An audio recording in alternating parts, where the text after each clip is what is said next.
자, 시작하겠습니다. 자, 139페이지 중개보수 차례입니다.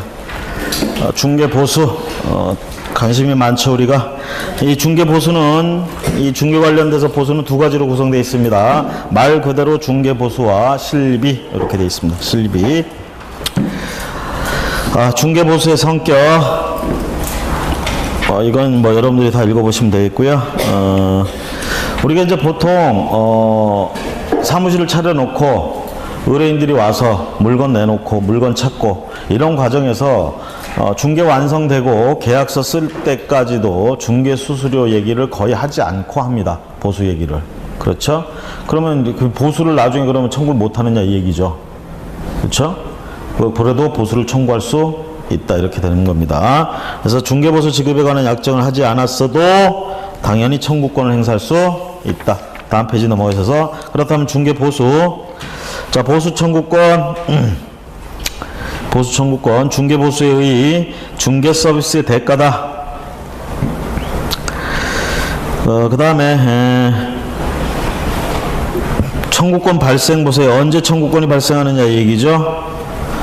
청구권은 중개 계약이 이루어지면서 발생을 하고요. 그래서 중개 보수 청구권은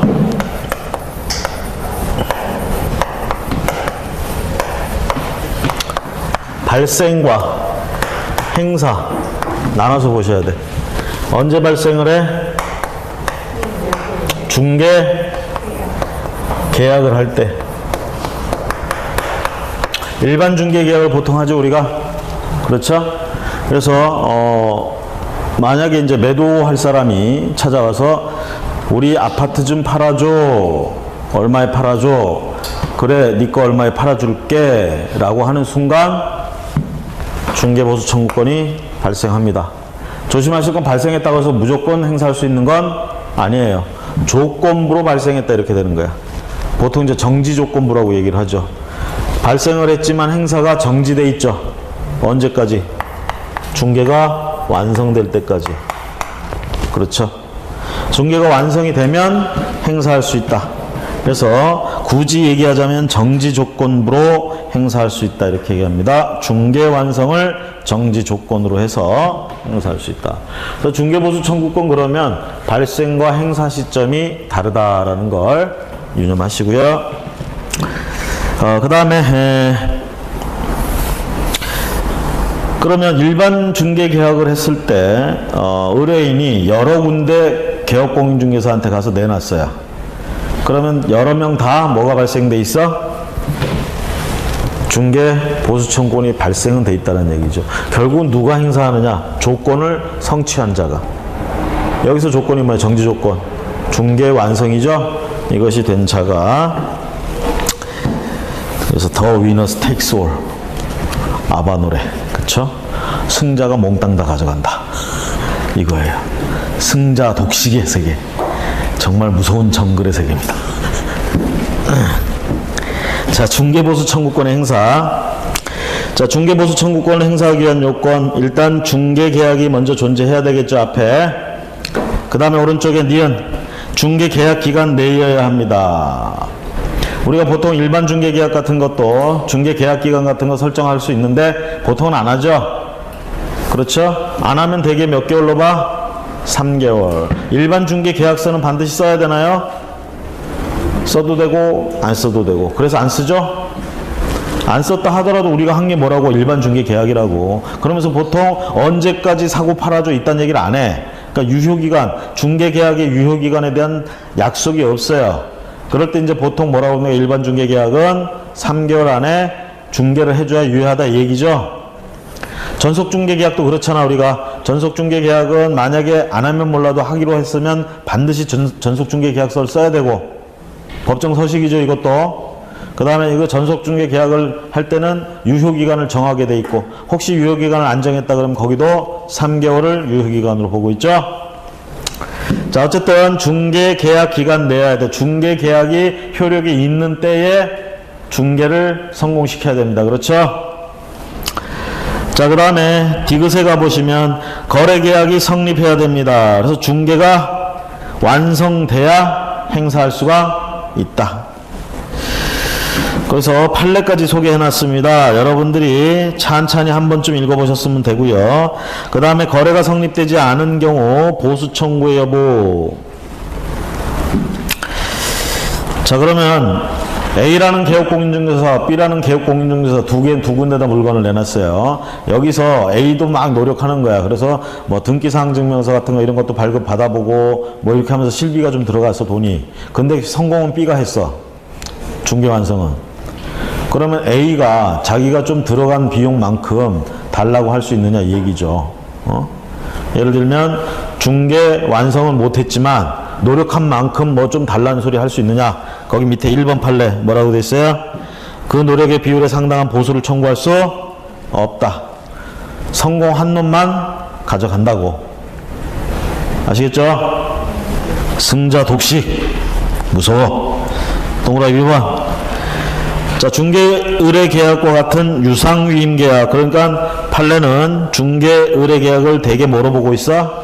위임 계약. 그것도 유상 위임 계약으로 보고 있다. 자, 다음 넘어가시고요. 중개 보수의 지급 시기 언제 지급하느냐? 중개 보수의 지급 시기는 개업공인중개사와 중개 의뢰인 간의 약정에 따르는 게 원칙이고요. 약정이 없을 때는 중개 대상물의 거래대금 지급이 완료된 날로 한다. 이게 좀 많이 바뀐 것 같아요. 아주 예전에는 제가 2000년 초창기 할 때만 해도 2001년도 초창기 할 때만 해도 당사자가 약정하면 되는데 약정이 없을 때는 중개가 완성된 때 청구할 수 있다 이렇게 돼 있었어요. 그런데 이제 대개 보통은 다 잔금날 받는 식으로 관행이 그렇게 돼 있었어. 그러다가 이제 법이 아예 이렇게 못을 박아놨네요. 거래대금 지급이 완료된 날. 보통 거래대금 지급이 완료된 날이 잔금날이야 되게. 그렇죠? 잔금 치르는 날. 자, 이걸 정식으로 얘기하자면 거래대금 지급이 완료된 날이다. 자, 그 다음에 중개보수 청구권의 소멸. 중개보수 청구권은 언제 소멸하느냐라는 얘기죠. 돈 받으면 소멸하지. 보수 청구권 행사했는데 돈 받았어. 보수 받았어. 그럼 당연히 소멸하겠죠. 그 다음에 동그라미 2번에 가보세요. 다만 개업공인중개사의 고의 또는 과실로 인하여 중개의뢰인 간의 거래행위가 무효, 취소 또는 해제된 경우에는 받을 수가 없다. 그렇죠. 그래서 이런 경우입니다. 예를 들어서 제가 뭐 제 케이스 한번 얘기한 적이 있나 모르겠네요. 요거를 갖다가 A가 중개를 했는데요. A는 아무 잘못이 없어요. 고의도 과실도 없어요.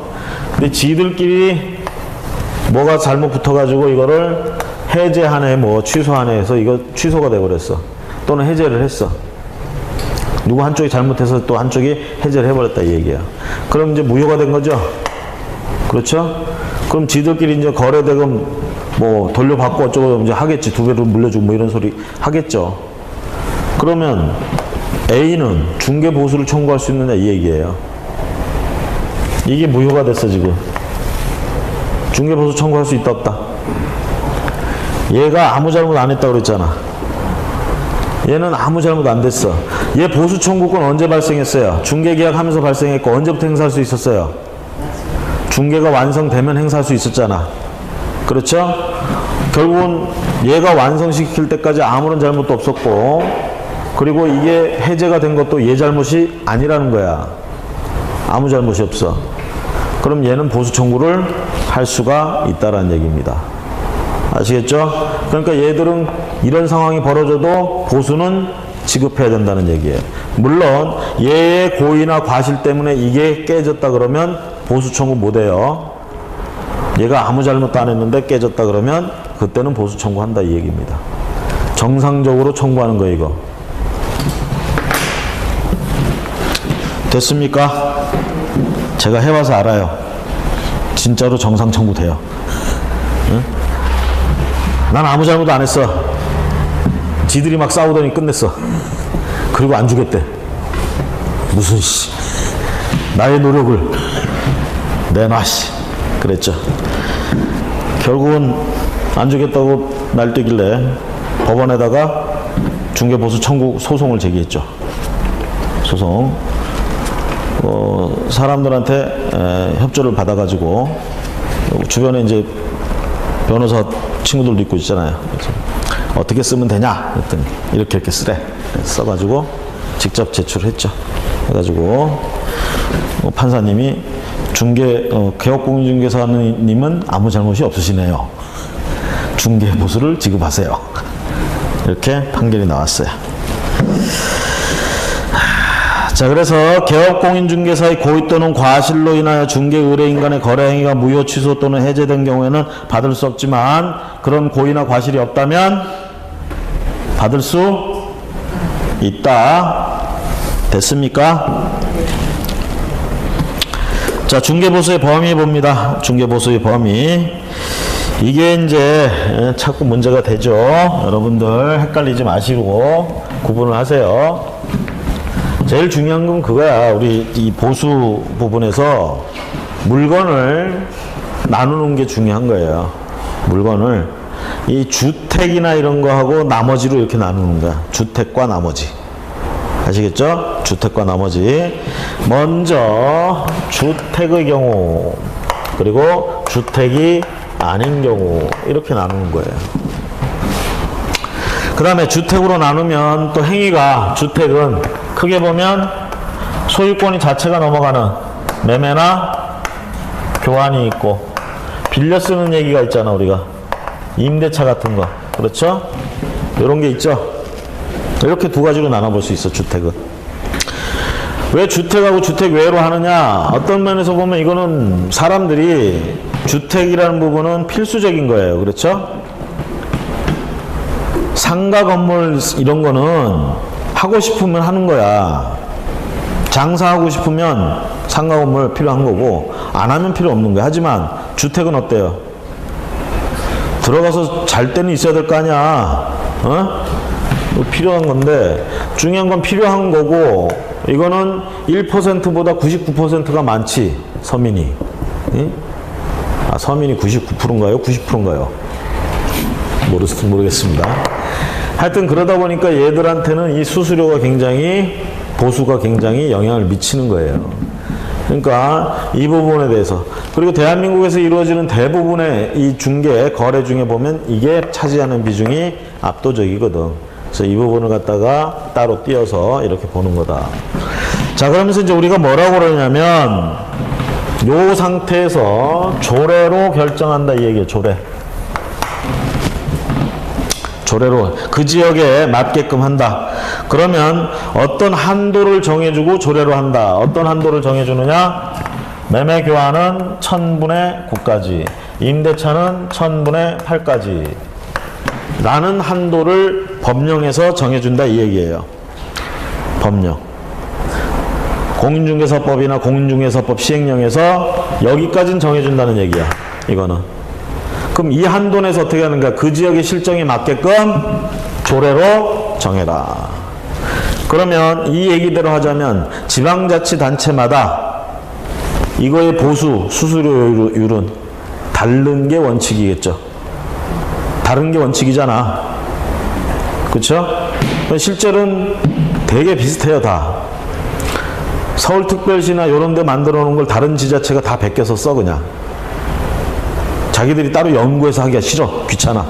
여기서 하던 거 그냥 다, 그냥 베껴 쓰는 거야. 뭐 베껴 쓴다고 뭐라고 할 수는 없지, 뭐. 자기 지역 그렇게 하겠다는데, 뭐 어떻게.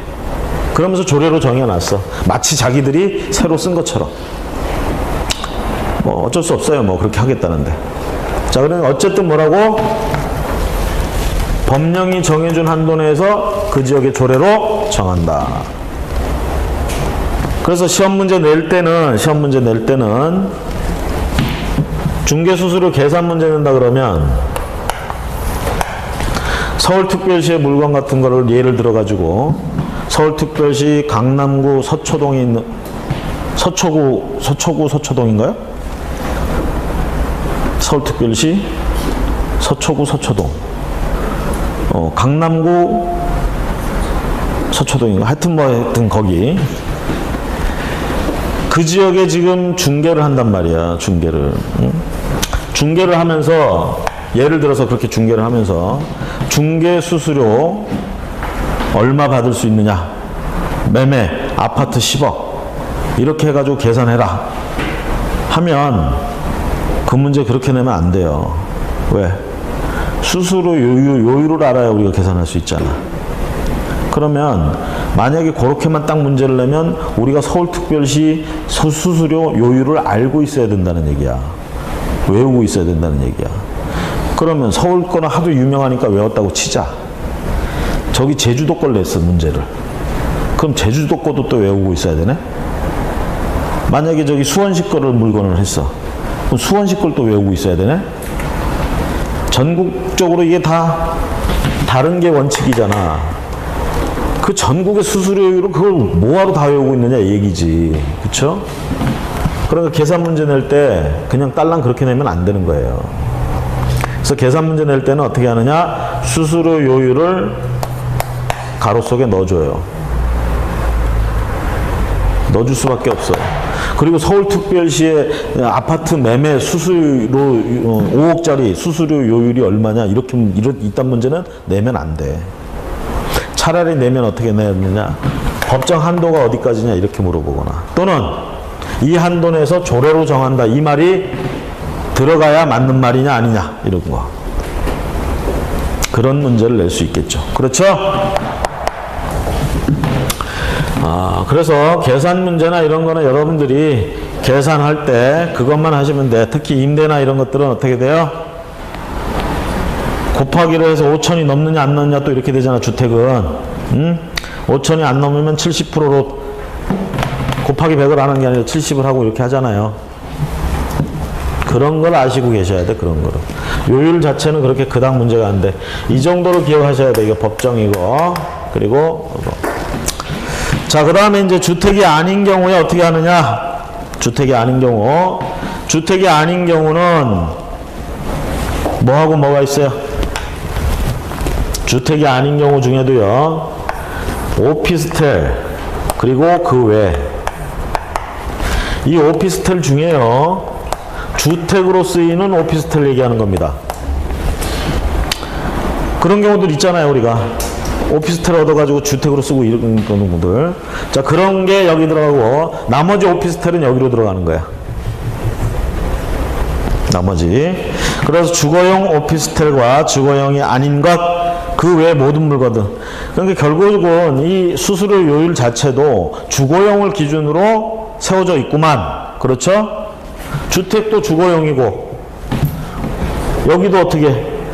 주택 아니지만 아닌 물건 중에도 주거용이 있다 이 얘기지.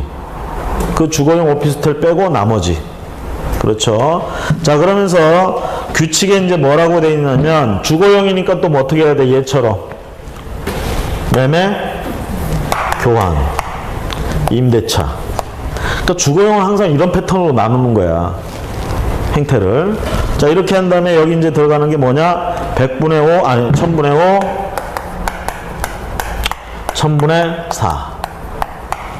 아예 이렇게 들어가. 자, 그 다음에 주택 외의 것들은 이런 구분 안 합니다. 이런 매매 교환 이런 구분 안 해요. 무조건 뭐야? 1000분의 9. 매매도 1000분의 9, 임대차도 1000분의 9. 우리 상가 임대차, 상가 건물 임대차 1000분의 9. 매매도 1000분의 9. 그러면서 여기는 이거를 기억을 하셔야 돼. 계산할 때도 안 주어질 수가 있어요. 이건 왜? 이거는 규칙에 이렇게 적혀 있어. 이것도 물론 규칙에 적혀 있어요. 그런데 여기는 뭡니까? 이 규칙 한도에서 이걸로 한다고 그랬죠. 그래서 우리가 외우지 말자 이렇게 얘기를 한 거고, 주어져야 된다는 얘기고, 계산 문제에서. 여기서는 어떻게 하느냐? 규칙에 정해놨는데 그 지역 조례로 안 합니다. 그냥 이 규칙대로 해요. 이 규칙대로. 그래서 얘가 얘하고 비슷한 주거용인데도 불구하고 이렇게 안 해놓은 거야. 이렇게 해놓은 거야. 그냥 이렇게 안 하고. 여기 가보면요, 되게 그 시도 조례 되게 보면 요런 숫자 비슷하게 나와. 어? 그것도 여기는 이제 한계를 정해가지고 5천만 원 미만일 때, 1억 미만일 때 뭐 이런 식으로 해가지고 이렇게 요 숫자들이 나와요. 0.4%, 0.3%, 0.5% 이렇게 왔다 갔다 한다고. 여기는 아예 그걸 반영해서 이렇게만 해놨어. 규칙으로. 왜? 이거는 조례로 맡겨놓지 않았기 때문에. 아시겠죠? 예?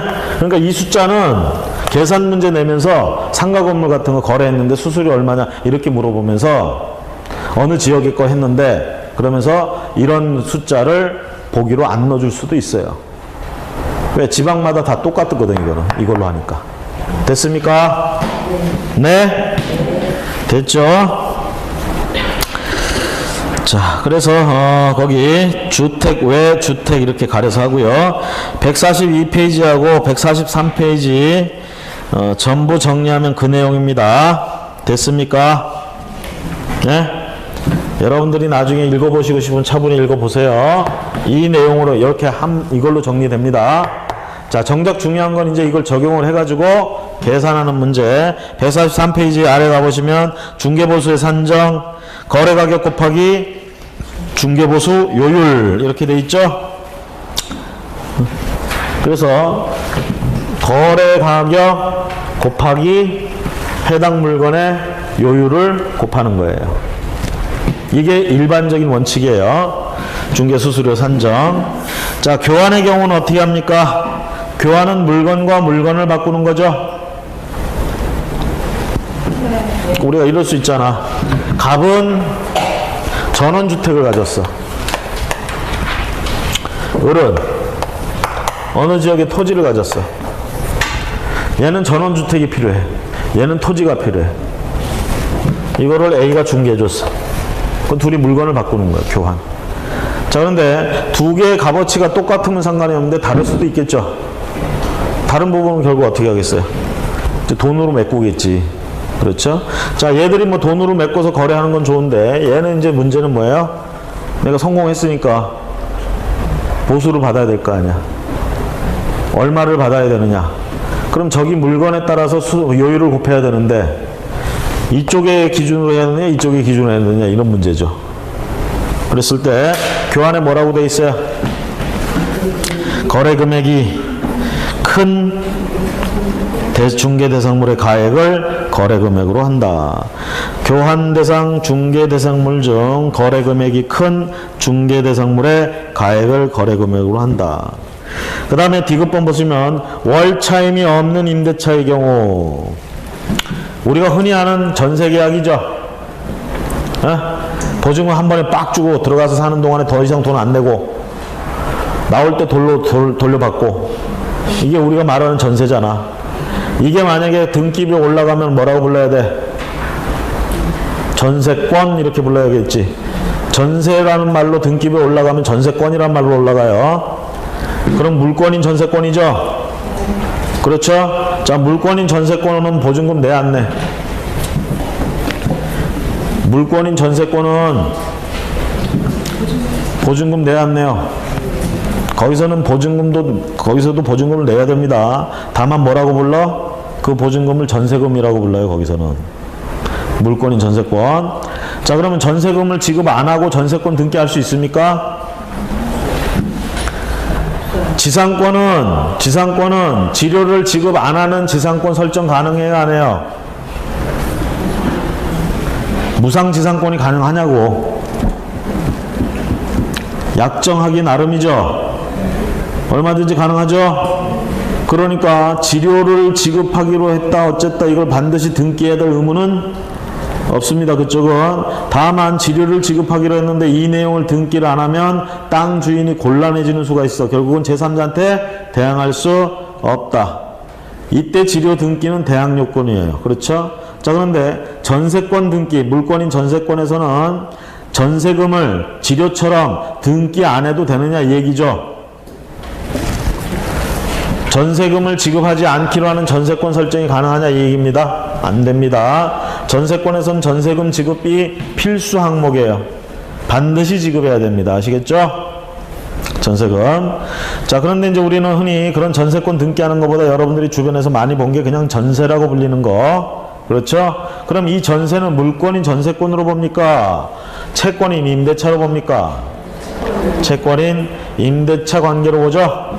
그래서 채권적 전세 이렇게 부릅니다. 그래서 또는 등기를 안 했으니까 미등기 전세 이렇게 부르죠. 자, 이것도 우리가 흔히 알고 있기로 보증금 한번 빵 내고 그냥 들어가 살잖아. 그러면서 보증금이라고 부르죠. 자, 이거는 중개보수를 어떻게 받느냐? 보증금이 거래 금액이에요. 보증금이 곱하기 뭐? 요율. 그 다음에 그러면 전세권 등기한 거, 물권인 전세권, 거긴 보증금이라고 안 하고 전세금이라고 부른다고. 그럼 거기 거래 금액은 전세금이 거래 금액이겠지. 곱하기 요율.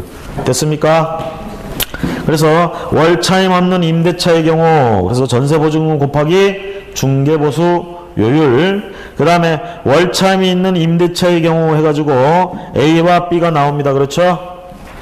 그럼 한번 보세요. 보증금 500에 월세 30. 만약에 여기에 요율이 5%, 0.5%래. 0.5%. 그러면 0.5%를 한번 여기다 계산을 해봐. 보증금 500만 원에 0.5%는 얼마예요? 500만 원에 1%는 얼마야?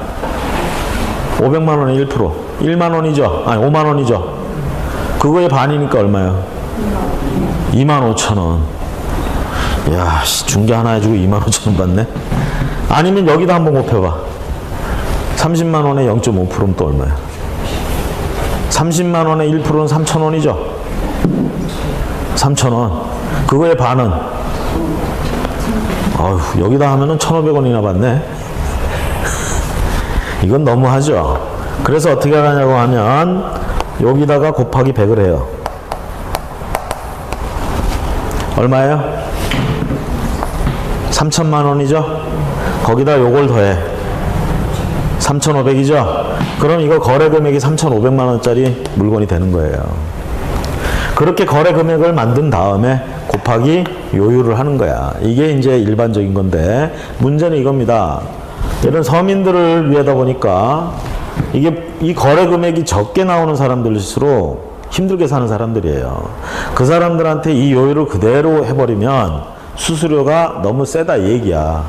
그래서 조정하기 위해서 어떻게 하느냐? 5천만 원이라는 기준을 둔 거예요. 그래서 곱하기 100하고 보증금을 합산해 봤더니 5천만 원이 안 돼. 5천만 원이 안 되면 우리 생각에는 요율을 더 높이 해가지고 더 많이 받아야 되는데, 이렇게 생각하는데, 뒤집어 생각하면 저거 합산해서 5천만 원이 안 된다는 얘기는 그만큼 힘들게 산다는 얘기야. 그러니까 힘든 사람들한테 요율을 다 받으면 되겠느냐 이 얘기지. 그래서 5천만 원이 안 되면 어떻게 하냐면 다시 계산하라는 거야. 수고스럽지만 처음엔 정상적으로 일반적으로 하듯이 보증금 월세에다가 차임에다가 곱하기 100을 하고 보증금을 더해보라 이 얘기야. 그게 5천만 원이 안 되면 다시 계산하라는 얘기고, 5천만 원 넘어가면 예를 들어서 6천만 원 나왔어. 그럼 그게 그냥 거래 금액이다 이 얘기입니다. 그럼 5천만 원이 안 되면 다시 계산해라. 어떻게 계산해라? 곱하기 100을 하지 말고 70을 곱해라 이 얘기예요. 결국은 수수료 좀 더 적게 받으란 얘기야. 그죠? 네? 70으로 곱하면 이거 어떻게 돼요? 30만 원 곱하기 70은 2100이죠? 2100만 원. 이거 500만 원 하면 얼마짜리? 2600만 원짜리 거래 금액이 되는 거예요.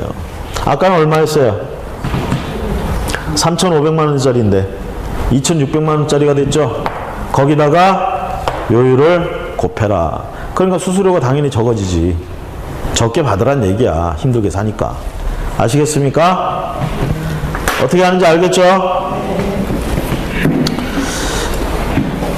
사실 이런 거 계산하는 거는 이렇게 한 번만 설명해 주면 잘해요, 이제 사람들이. 왜? 이거 보려고 공부하는 거잖아. 그러니까 맨날 머릿속에 이거 생각하는 거야. 야, 저거 하면 얼마야. 이거 누가 시키지 않아도 다 해. 인간의 본성이야. 그러죠? 이래서 다 이해하신 걸로 하고 넘어가 버리겠습니다. 됐습니까? 자, 그 다음에 미음번 보세요. 분양권 전매의 경우. 분양권을 전매가 허용된 지역에서는 전매할 수 있죠? 그쵸? 분양권은 지금 현재 아파트는 없지만 장래 아파트가 생기죠. 물건이 생기죠. 특정돼 있잖아. 거래할 수 있죠. 중개할 수 있습니다. 중개 대상물이 되죠. 대신 법에서 전매 제한을 하면 못합니다. 그것만 아니면 얼마든지 중개할 수 있죠. 자, 그럼 분양권을 중개했다. 그럼 중개 수수료, 보수는 어떻게 받아야 되느냐 이 얘기입니다. 당연히. 그러면 실제 거래 가격 곱하기 중개보수 요율. 그러면 가로에 뭐라고 해서 기납입된 금액에 프리미엄이 있는 경우 프리미엄을 합산한 가격 이렇게 얘기를 합니다. 예를 들어서 아파트가 분양 가격이 10억이야. 요즘 아파트 뭐 10억 정도 보통 하죠? 너무 올랐어. 10억. 자, 그런데 요게 계약금이 1억이었어요. 중도금은 7번에 나눠서 7번에 1억씩. 나머지 마지막 얼마예요? 계약금 1억에 중도금 7번 내면 8억 들어간 거죠? 나머지 2억은 잔금으로. 이렇게 계약을 했어.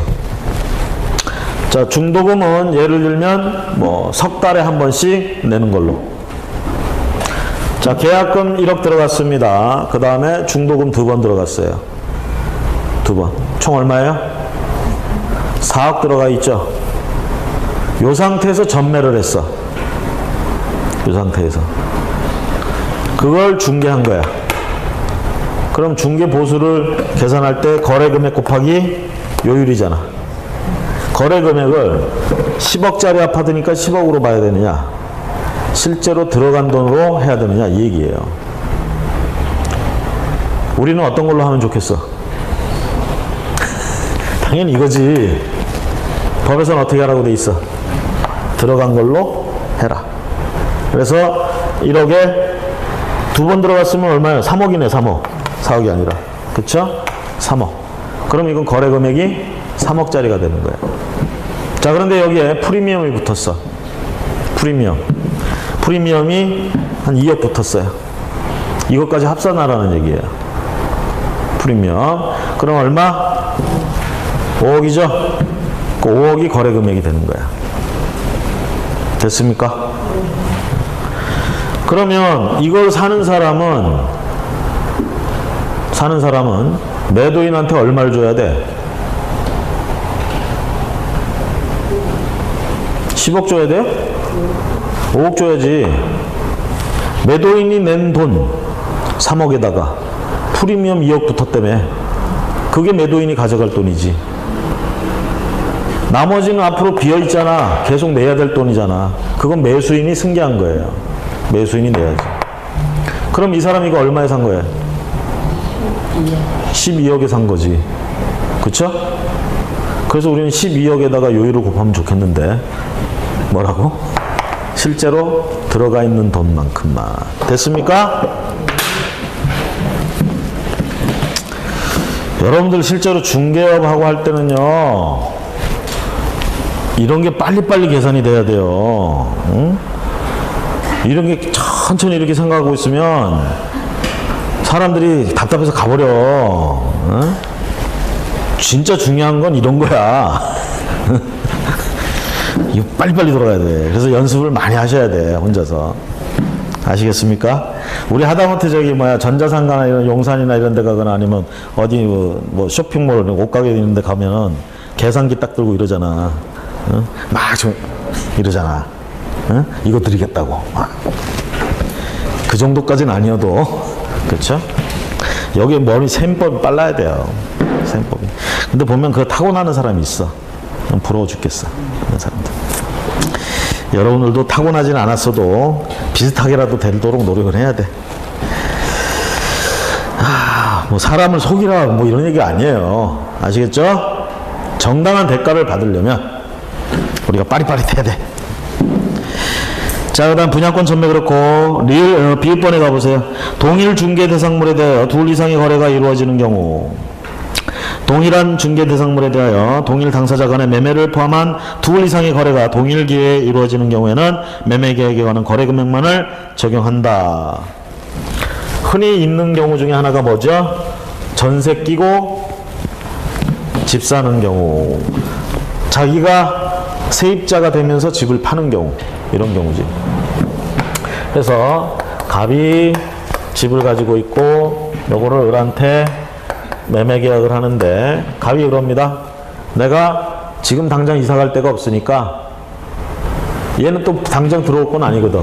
차라리 세입자가 있었으면 좋겠는데 얘가 살고 있던 집이에요. 얘가 팔면서 내가 세입자로 좀 살게. 2년만 살게. 그럼 얘들은 두 가지 계약을 하는 거예요. 매매 계약 플러스 임대차 계약을 하는 거야. 그걸 전세 계약을 한다 그러면. 응? 그러면 그걸 갖다가 지금 A가 중개했어요. 이건 두 건이지. 그럼 두 건 받아야 되는 거 아니야? 응? 이것 때문에 이제 많이 싸웠었어요. 2001년도만 해도. 이런 부분에 대해서 정확하게 어떤 언급이 없었거든. 그래서 목소리 큰 사람이 이겼어. 저는 어떻게 했겠어요? 목소리 크게. 둘 다 내놔라, 이씨. 이랬지. 둘 다 내놔라. 이것도 주고 이것도 달라. 그쵸? 그랬더니 사람들이 등을 지더라고.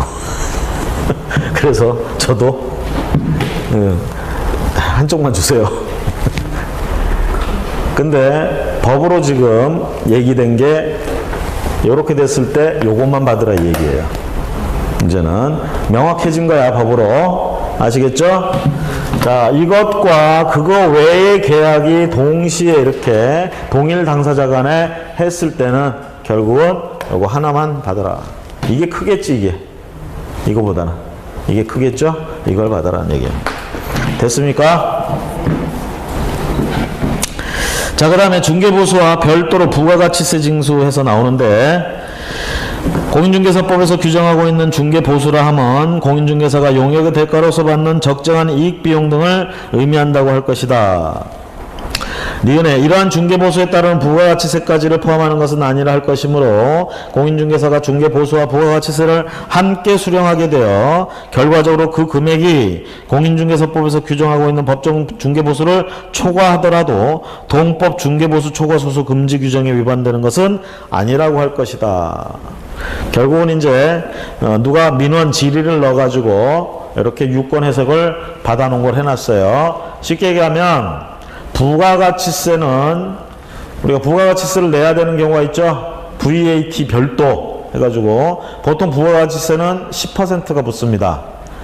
거래한 것에 발생한 이익의 10% 정도가 부가가치세로 붙어요. 그러면 내가 예를 들어서 중개보수 50만 원을 받았어. 부가가치세가 5만 원을 붙는단 말이야. 근데 55만 원을 받으면 문제가 뭐냐면 초과수수가 되는 거야. 그럼 이거 초과수수로 처벌받느냐 이 얘기예요. 50만 원까지는 초과수수가 아니야. 근데 부가가치세 5만 원을 포함해서 받으니까 초과가 돼버렸어. 이거 그럼 초과수수 금지에 해당되느냐 이 얘기지. 여기서는 어차피 이거 부가가치세로 받았고 부가가치세로 낼 거 아니냐 이 얘기죠. 그렇죠? 이건 초과수수가 아니다 이 얘기입니다. 그래서 부가가치세까지 받았더니 포함해서 받았더니 이 한도를 넘어갔다 초과수수는 아니다 이 얘기입니다. 그렇죠? 자, 그러면 부가가치세를 납부하는 사람이 누구예요? 대개 보면 일반 과세자들이 대개 사업자 등록을 했어도 일반 과세자들이 납세를 하는데 간이 과세자들은 부가가치세 사실 상관이 없습니다. 그렇죠? 그런데 중요한 건 다들 부가가치세를 낼 거라고 얘기를 하면서 받아간다라는 얘기죠. 아, 이거 업무 비밀인데, 씨. 괜히 얘기했다. 여러분들 어디 가서 얘기하지 마세요. 그쵸? 여러분들도 나중에 해야지. 응? 왜냐면 그렇게 하고도 법정 수수료보다 적게 받아, 결론적으로. 하도 깎아달라고 그러니까. 깎아달라고 하니까 그런 대응이 나오게 되는 거예요. 자꾸 깎아달라니까. 안 깎아줄 수는 없고. 그렇죠? 깎아주자니 내가 힘들고. 자, 그래서 그 부분 이해하시겠죠? 부가가치세 부분 이해했습니까? 내려가시고 중개보수 한도익 명시 및 초과수수 금지. 자, 거기 기억해 보시면요, 주택 외 중개 대상물에 대해서 1천분의 9 범위 안에서 실제 자기가 받고자 하는 뭐 이런 말 나오죠? 응? 아까 이거 지워버렸네. 자, 아까 주택의 경우, 그 다음에 주택이 아닌 것 중에 주거용인 오피스 말고 나머지 건물들 1000분의 9였죠. 그렇죠? 그래서 지자체마다 이걸 갖다가 요율표를 만들어 가지고 보급을 해줍니다. 그럼 개업공인중개사는 이 요율표를 어떻게 해야 돼? 게시해 놔야 되죠? 그렇죠? 조례가 바뀌고 뭐 법이 바뀔 때마다 해줘. 보내줘. 그러면 게시해 놔야 돼. 그럴 때 이제 보면 되게 뭐라고 하냐면 요거는 요렇게 1000분의 9라고 해놓고 써놓습니다. 요거 한도에서 공인중개사 네가 받고 싶은 금액이 얼마니 그걸 써놔라. 표시해놔라. 이렇게 돼 있어요. 그 요율을 표시해놔라. 그래서 여기를 비워놓습니다. 비워놓고 여기다 써놓으라고 해놔. 그러면 여러분들은 어떻게 써놓으면 돼? 1000분의 9라고 써놓으면 되지 뭐. 내가 그거 다 받겠다는데 어떡할 거야? 그죠? 자, 그래서 그걸 얘기하는 겁니다. 그 다음에 니은번은 그 얘기예요. 그러면 초과수수 금지돼 있죠? 근데 초과수수를 했어. 100만원을 받아야 되는데 150만원 받았어. 그러면 이 보수 자체 받은 게 무효냐 이 얘기죠. 아닙니다. 100만원까지는 유효해요. 초과 부분만 무효입니다. 초과 부분만 무효니까 무효가 됐으니까 뭐야? 부당이득이죠. 50만원만 반환하면 되는 거예요. 부당이득. 자, 다음 넘어가셔서 디귿번에 자, 초과수수 금지돼 있는데 이거 위반하면 징역은 어떻게 되죠? 1년 1천만원에 들어가죠. 그 다음에 소속공인중개사가 요 따위로 받았어. 자격 정지. 개업공인중개사가 이거 하다가 걸렸어. 등록이 취소 가능하죠. 업무정지 처분에도 들어가고. 자, 그 다음에 실비의 종류 및 수수. 실비의 종류. 대개 1번에 보시면 동그라미 1번에 권리관계 등의 확인에 소요되는 비용과 동그라미 2번에 앞에서 그 뭐 계약금 등 반환 채무 이행을 위한 어쩌고저쩌고 하는 경우 있다고 그랬죠. 이럴 때 거기 보증 설정하고 뭐 이렇게 들어가는 부대 비용들이 있어. 이런 걸 실비라고 불러요. 근데 이제 그런 거 거의 안 한다고 그랬잖아. 그렇죠? 그래서 그건 별로 신경 쓸 거 없는데 1번에 권리관계 등의 확인에 소요되는 비용 대개 요런 게 실비에 들어갑니다. 그래서 실비는 받을 수가 있는데 중요한 건 말 그대로 실비입니다. 이 실비가 중개보수보다 크거나 이러면 조금 위험해요. 그러면서 이 실비를 받을 때는 영수증이나 뭐 이딴 거 다 처리하라고 되어 있습니다. 아시겠죠? 그래서 거기 권리관계 등의 확인에 소요되는 비용 어떤 거, 그 다음에 니은에 그런 이전하고자 하는 의뢰인에게 이런 거 받습니다. 실비는 대개 이전하고자 하는. 근데 사실 현실에서는 실비 청구는 거의 안 해요. 또 보면 실비 청구. 예를 들어서 중개보수 이렇게 딱 달라고 하면서 내가 거기까지 갔다 왔다 하면서 택시비 들어갔고 뭐 했으니까 그거 저 10,000원만 더 줘. 참 없어 보이죠? 그죠? 그런다고 줄 사람도 없어. 응? 아예 얘기를 꺼내지 맙시다. 자, 조례 내용 가보세요. 조례 내용 146페이지. 서울시 같은 경우에 이제 예를 들어서 권리관계 등의 확인에 소요되는 실비에 대해서 서울시는 중개대상물에 대한 확인 설명을 마친 때 그 청구를 할 수 있다. 소요되는 실비. 그 다음 계약금 등의 지급 반환 채무 이행 보장, 계약금 등을 지급하거나 반환하는 때 청구할 수 있다. 뭐 이런 식으로 조례가 얘기를 하고 있다. 참고만 하세요. 참고. 자, 거기 그 문제 1번, 2번 있죠? 계산 문제. 3, 4월 달에 한번 풀어드렸죠? 아마 여기는 여러분들이 한번 계산해봐도 이해하실 수 있을 것 같아요. 그래서 넘어가겠습니다.